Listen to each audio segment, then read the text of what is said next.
Welcome to another episode of Revolutionaries, a podcast hosted by EmpoweRx. And I am Mary Kathleen Bryan, the founder and CEO of EmpoweRx.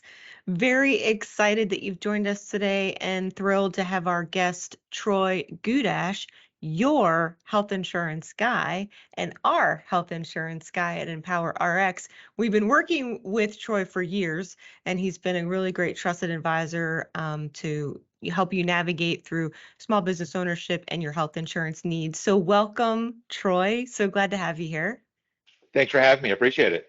Yeah, my pleasure. So tell us a little bit about your professional background, kind of how you got into health insurance, and of course, what makes you a revolutionary? Well, I guess not to try to make too much of a long story of it, but I was kind of just like a lot of your team there. I was in a position where I was leaving one position and needed to seek a different career path. And one of the things I needed to acquire was health insurance. So I kind of fell into the same dilemma that everybody else does. Where do I go get health insurance at? What are my options? And like everybody else, you go straight to your handy dandy laptop and you start doing the searching. And you start Mhm. putting in the basic information, and the next thing you know, your phone just starts ringing like it's crazy. So I was in that same position, just like a lot of you out there. And I was getting lots of calls. I was getting lots of different information. I was talking to lots of different people, and I was just confused. They were throwing out these terminologies to me that I understand. And I was fortunate enough that I did eventually speak with somebody that was kind enough to really lay down things to me and explain them to me in layman's terms, something I could understand. I really wanted to talk to somebody local in my area, but I've realized that I just needed to have a trusting type of relationship with somebody. So there was an agent in my area that's explained things to me. I was grateful about it. I learned all the acronyms from the EPOs to HMOs to PPOs. I didn't understand what this stuff was. Right. And it's just real confusing. And then when you throw in deductibles, co-pays, everything else, I'm like, my gosh, it's crazy. Mhm. And what was nice about it was that after my conversation with her, I did obviously get a plan, but a few months went down the road and I was still looking for my new career. Well, my friendly agent called me just to check in and asked me if I received all my information. And I said, yes. I said, matter of fact, since I'm talking to you and I remember my experience with you, I've always thought about dabbling in insurance. Tell me a little bit about how I can get into it. Well, she kind of explained it, walked me along the path, and I'll be darned if I just didn't fall in love with it. I knew that there was an opportunity out there to help other people, and I was really in a position in my life that that's what I wanted to do. Wanted to help other people, wanted to help educate them. I personally went through the experience and saw the frustration. So I can only Right. imagine what everybody else was dealing with. So I kind of took it on as a prideful thing through my own experience. I've had to use my plan numerous times. I've had catastrophic situations. Mhm. So to know, not only just the frustration of getting a plan, but then having to use it and how it would work. I was real grateful, and I've been grateful ever since. I've met a lot of great people along the way, and it's been nice to help people just understand what their options are. Excellent. That's wonderful. Yes, you can totally relate to the folks in our community that are branching out into small business, and navigating through that. So that's wonderful. Thanks for sharing that with us. Really helpful.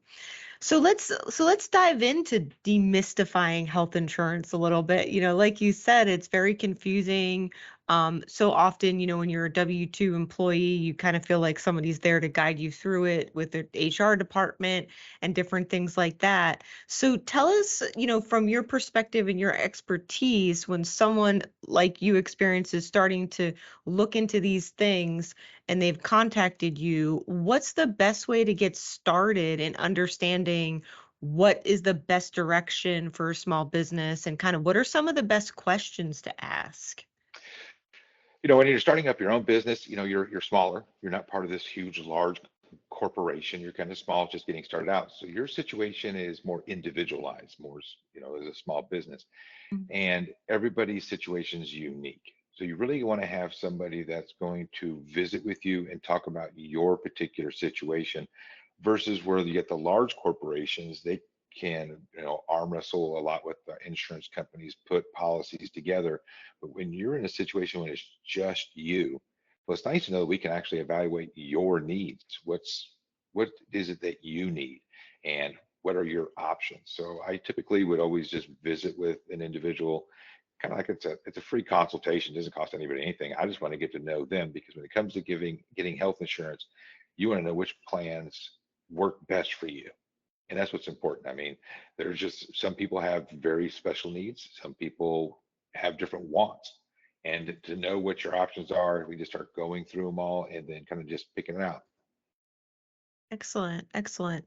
So, looking at kind of your specific services, obviously you're highly consultative. Again, anybody can reach out to you and you're happy to connect with them, which is awesome. But kind of drilling down into like what the options are for people. So, as you said, it's highly individualized. So, you might have someone that's maybe, in their late 20s that's healthy, that's starting their own small business, and they're going to have very different needs maybe than someone that's in their 50s, might have a pre-existing condition and starting their business. So looking at kind of evaluating that, obviously you're an expert at that, but then guiding that person into the options that they have, like how many options are out there, how many people do you work with as far as entities that can provide different types of coverage? Like, tell us a little bit about that if you can, Troy.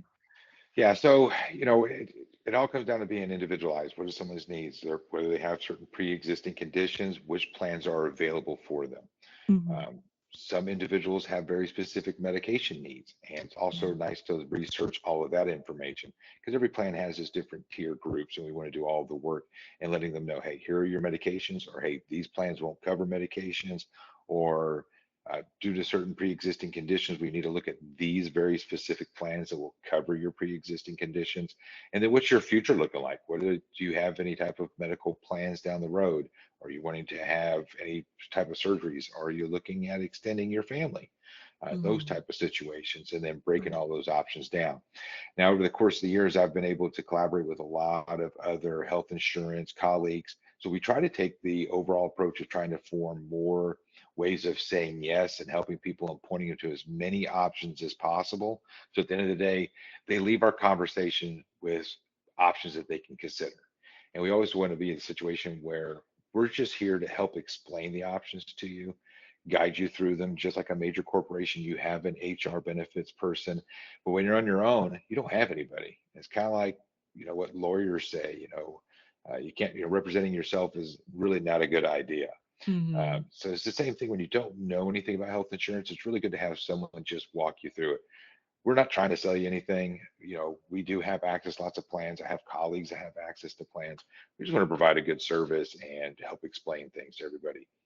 Is there Right. overall the best health insurance plan out there? No. Everybody has a different experience. Everybody has their relationships. Everybody else has their needs and their wants. So I always tell people, say, look, I don't think there's a health insurance company out there, or even a car insurance company out there, that has the greatest reviews or 5-star ratings everywhere. Everyone has their own personal experiences. We just try to give them the best value that they can. Mhm. Gotcha. So kind of looking at that, you made a great point, kind of paralleling, the small business ownership to like being part of a larger corporation where you've got that HR benefit team to support you. So you basically can step in to be that for a small business owner, if I'm understanding correctly, which is a huge benefit, and help navigate through some of those conversations and that research.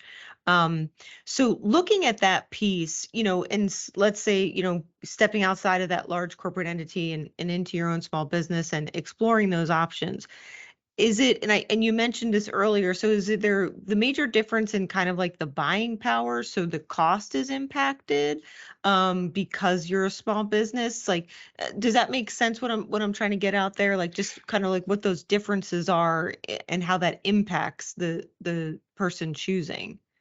Yeah, that's a good point. So when you have corporations or agencies that offer benefits, typically they're already paying a percentage of the cost of the health Right. insurance options. And when you have large corporations that have over 50 employees, they can literally go to an insurance company and say, well, we want our deductible to be X amount. We want our co-pays to be Y amount. We want emergency room fees to be Z amount. And they put those packages together and they pick them out. Insurance company comes back with a price tag. So when they have a Mm, large company, they literally can go there and say what they want to do. When you're more on the individual basis, you kind of get stuck in a couple of different situations, either cookie cutter options that you have to scroll through. It also depends, there's medically underwritten plans that give you more freedom because you're kind of based on your overall existing health, where you can be considered for different plans, gives you more opportunity to pick through some things. Then you Okay. got a third option where, you got some short-term coverage plans that kind of get you through a contract. If you're an individual that does a contract and then jumps off, you have short-term options to fit those needs. So there's a lot of things to navigate through. It just really depends on your personalized situation. And that's where we have those consultations from, to talk to people. Where's their primary zip code? Because when it comes to health insurance, all 50 of the individual states are responsible for offering some type of health insurance. That was a mandate that came back in 2014. And some states have more options available than others. And that's where Mm. we kind of come into place. We can access all the state databases, explain to individuals, here are your options. Some states have more, some states have less. Oh, that's interesting. I didn't know that. So it's state offered care that you guys can have access to looking into that. And then I'm imagining there's also kind of private entities that you can access as well that offer insurance. Is that accurate, Troy? True, yes. I think the term private's kind of come pretty popular these days. Really what it Okay. is when you come to private insurance is that it's major insurance providers that are out there. They just have a separate umbrella that they offer where it's medically underwritten. It's something that's privately tailored. It's just not everybody can get it. That's where the term public comes out. A lot of people assume public means everyone. Mhm. Private means more individualized or more separated. So that's where the medically underwritten plans come into place. Like, I mean, there's entities with United Healthcare. They offer medically underwritten plans. The term private's kind of gotten super popular with it. I know, I think Blue Cross Blue Shield is going to be offering some options here soon. There's just a couple of other entities that do that. Excellent. Okay. And then looking at that, how does this marketplace play into that? Like, what is that where can you shop those state options on the marketplace? I hear this all the time, like, oh, you can look on the marketplace for insurance. And so can you tell me and the audience what exactly that is and how it differs Sure. from the access that you have to find options? So marketplace, I mean, it's like anything else. It's like, I think these days it's like street names that come with a whole bunch of different names. You got different acronyms. Right. Marketplace, also known as healthcare.gov. I'm sure a lot of individuals see commercials on TV now. Also nicknamed Obamacare. It just has a whole bunch of different names, but it's, Gotcha. Okay. typically the marketplace where different health insurance plans are being provided, and each state has to actually, negotiate those situations. So like Georgia, they'll have a bunch of plans. I think in Florida, there's can be up to like 144 different plans on the marketplace. Oh, wow. Um, yeah, and then you got some states that, believe it or not, they only got like 6 options. It just depends on where you're actually located at. And then inside those plans themselves, if they're state offered, that typically also means you can only use them in that state. So when you have an individual who's a traveler, has to, they, for example, live in Georgia, but yet they're going to get a contract in California. Well, if their Mhm. health insurance plan is through the marketplace, I mean, it's only valid in the state of Georgia. So it doesn't do a lot of good service for anybody that's going to be moving across state lines. And that's where Interesting. the dilemmas come into place. That's fascinating. That's great information. And so tell me if there's a component. So as I know you're aware, with our clinician entrepreneurship program and the educational guidance and consultative guidance that we give to people that are starting their own business to work as a vendor and offer direct contract opportunities out in the healthcare vertical, they're creating their own LLC, they're becoming a legitimate small business. And I know there's obviously the benefits of being able to write off your insurance premiums and things like that. But is there any piece of that small business structure that's put in place as a strong foundation and that separation between the person, right, and the business? Is there any pieces of that help with that situation? If somebody's going to be working in multiple states, is having that business entity and somehow with their insurance shopping, is there any benefit to that or any kind of access that they can have because they've set that up? Yeah, there are health insurance plans out there that, quote unquote, the private plans are medically underwritten. They meet certain IRS guidelines that allow an individual, since they're a small business, to actually do two things. They can take it as a line item expense for their business. Okay, They can run it through payroll and get pre-tax benefits as well. Um, I always recommend talking with your CPA. I've networked with lots and lots of CPAs to make sure we get the appropriate terminology and tax benefits in line. Plus, sure. there's, some states have state tax, some states don't. So I work with lots of CPAs. Be happy to do that with anybody there.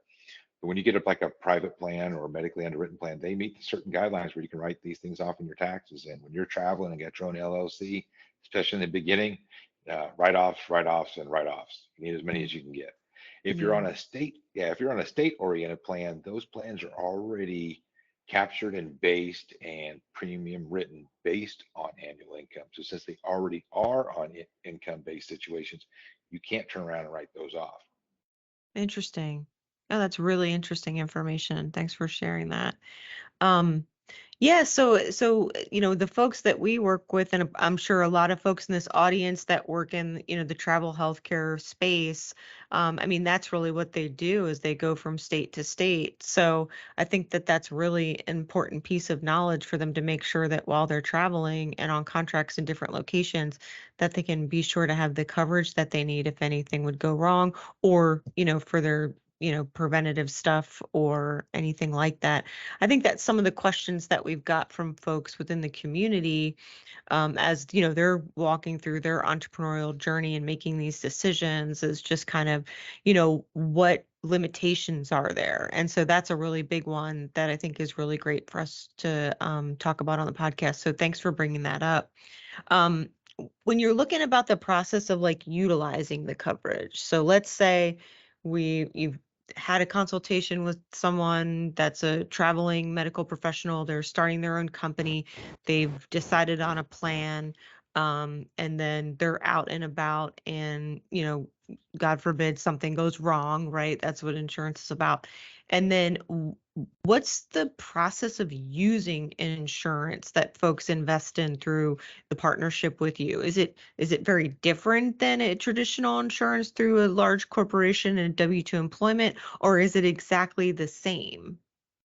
Yeah, that's a good question. The plans can be as similar as they want. I mean, there's just different options. I mean, I, I guess what I can say is that we have so many different options. I just can't say the insurance. We have variety of plans. They are very customizable based on needs. But Gotcha. when somebody has to use any of the insurance plans, I always tell them, two very, very important things.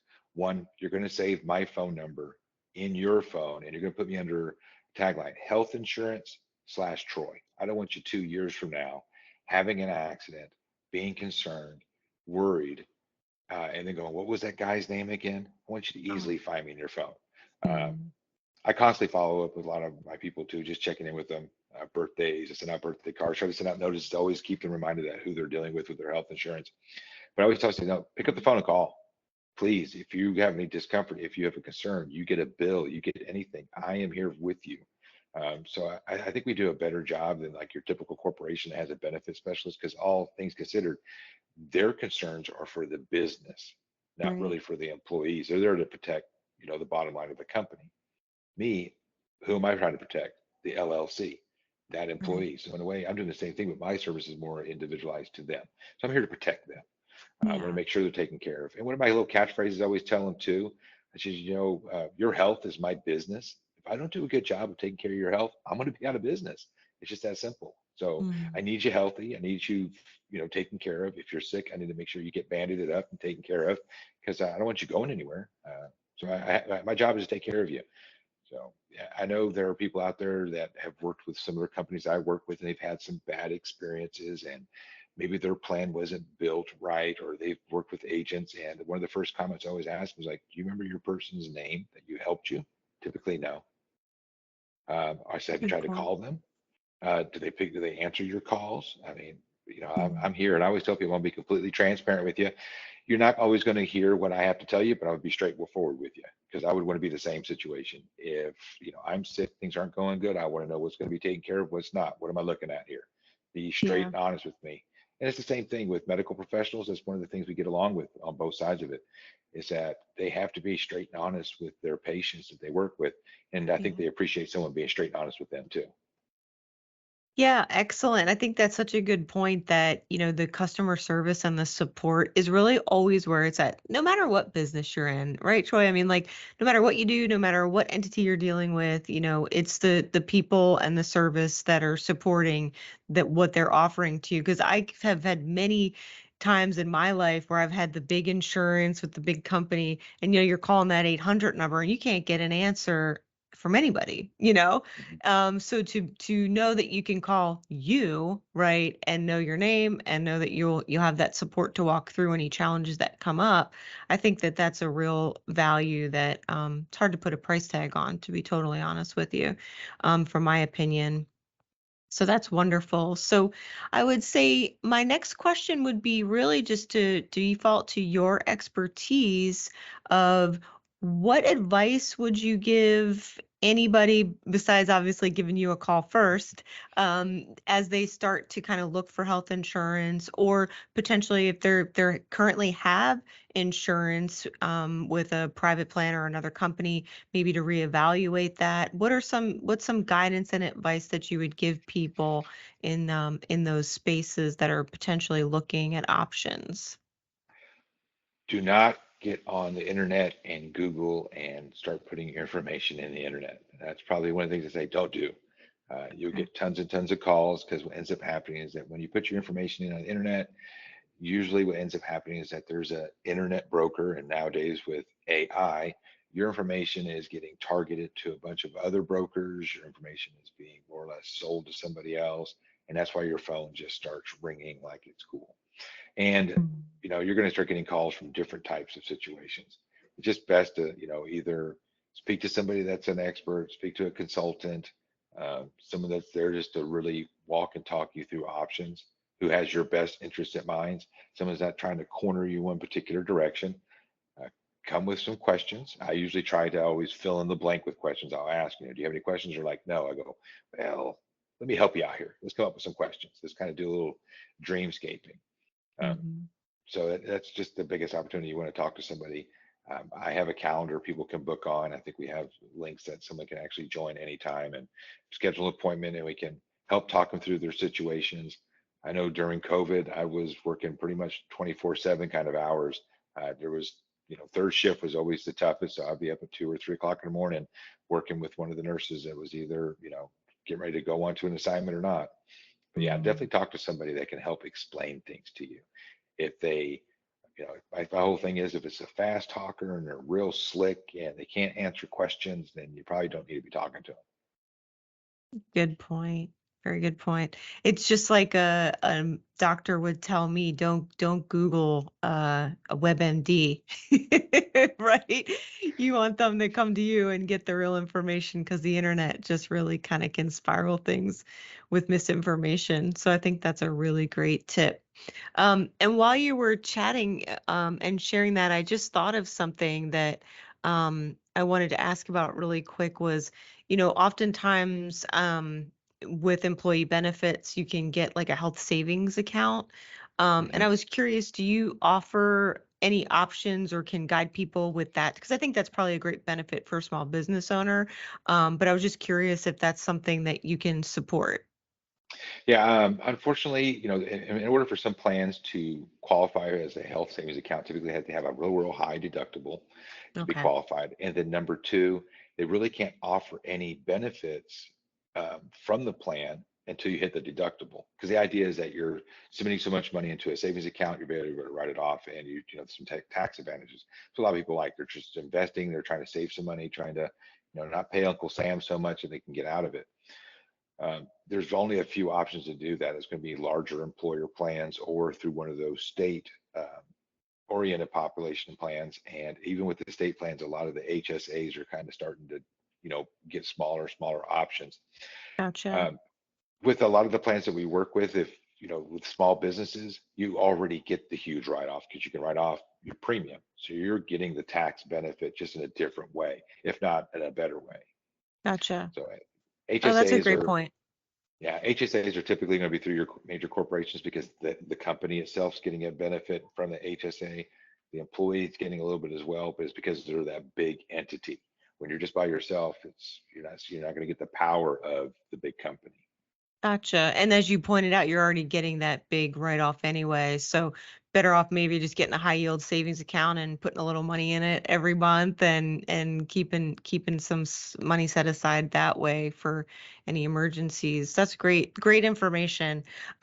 In closing, anything else you want to share with the audience, Troy? This has been really informative. I know I learned a ton about health insurance in a really short amount of time. So thank you for Yeah. that. Oh, pleasure's all mine. I think really at the end of the day, it's just going to be what are your needs? What are your wants? And we're not going to check off every box. I don't Right. think there's an insurance company out there that can check every box. If there was, it'd be the most popular thing out there.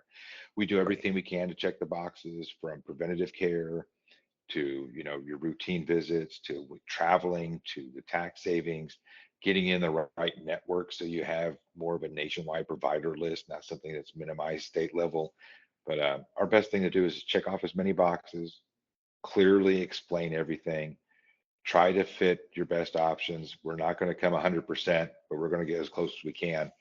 And like you said earlier, we really pride ourselves from the customer service aspect of helping people, making sure we're readily available. They can pick up the phone. I don't think I've had a customer yet that's told me that, yeah, he answers the call every single time. Yeah. Calls, texts, emails, that's what's real important. Awesome. Wonderful. Yeah, thank you for that. I remember during COVID we had connected for a call like this and you guys were working nonstop. So Yeah. really, really do appreciate you and your partnership and your educational approach to everything. It's noted and really appreciated. And thanks so much for your time today. Well, thank you for having me. I appreciate it, and I appreciate everything you do. I've talked to a lot of travel nurses over the years, and have tried to send them your way, and they have really appreciate everything that you do as well. They just didn't know all of their options. I still have some great customers now. They talk about you highly. When I sent them to you, they signed up, and they have been just overwhelmed. They didn't know they had all the options, and that was which was Awesome. great. Oh, that's so wonderful. Thank you for sharing that. That made my day. Well, thank you for joining us today for this podcast, and we'll have Troy's information and his link to his calendar in the comment boxes below, and they're on our website, so we'll make sure that you can access all of that. And we'll look forward to fielding any questions that you have, and I'm sure Troy's going to look forward to connecting with you. Thanks so much. Thank you.